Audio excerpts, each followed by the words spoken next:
Oui, alors suite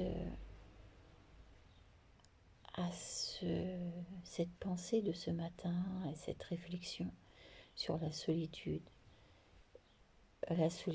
dans le fait d'avoir besoin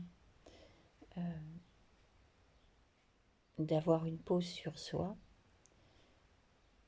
qui n'est pas la solitude à proprement dite, mais avoir besoin d'un moment pour soi.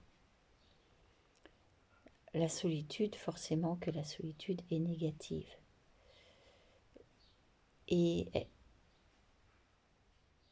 elle n'est pas moteur de la vie. Alors vous allez me dire pourquoi j'arrive à cette conclusion. J'étais en train de discuter et j'ai dit comme ça, quand on travaille, quand on traverse un drame, euh, il y a la reconstruction. Et la reconstruction se fait bien souvent grâce à des aides. Et ces aides ont permis à ce que nous percevions notre moi.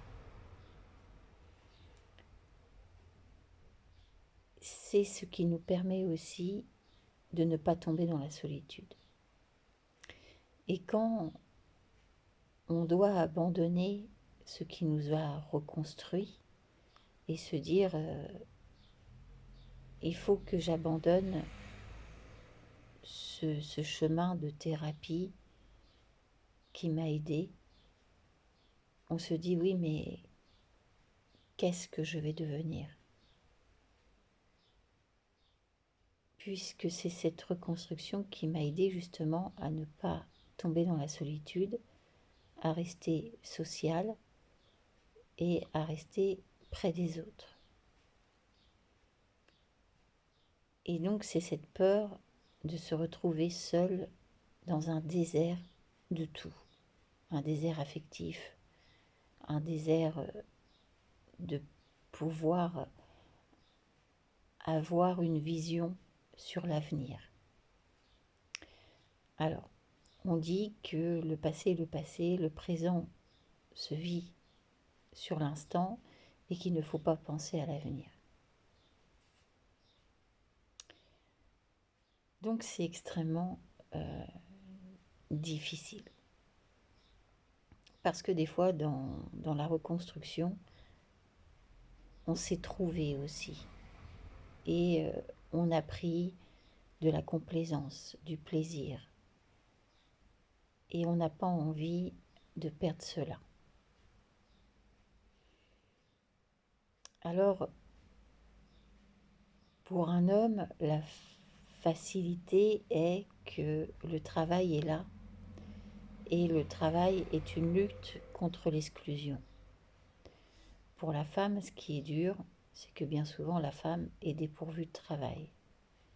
Ce qui fait que l'exclusion est potentiellement le danger. Ou alors devoir reconstruire sa vie avec quelqu'un d'autre pour justement ne pas être seul. Faut-il encore trouver la bonne personne? Et faut-il encore avoir la chance d'avoir recours aussi au travail? Donc les réseaux sociaux ont un rôle très important à jouer dans le sens qu'ils évitent l'exclusion et le fait de tomber dans dans la solitude absolue. Voilà. C'est vrai que l'après, c'est ça aussi. La conscience, je suis seule. Je suis arrivée jusque-là parce que j'ai tenu un idéal, une reconstruction qui a fait que je suis là, être ou ne pas être. To be or not to be. L'être humain a envie d'être et d'exister.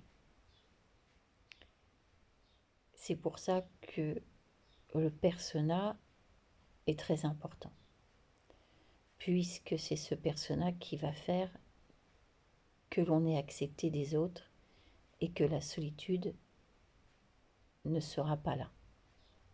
Et qu'on va lutter justement contre cette solitude qui peut être dévastatrice.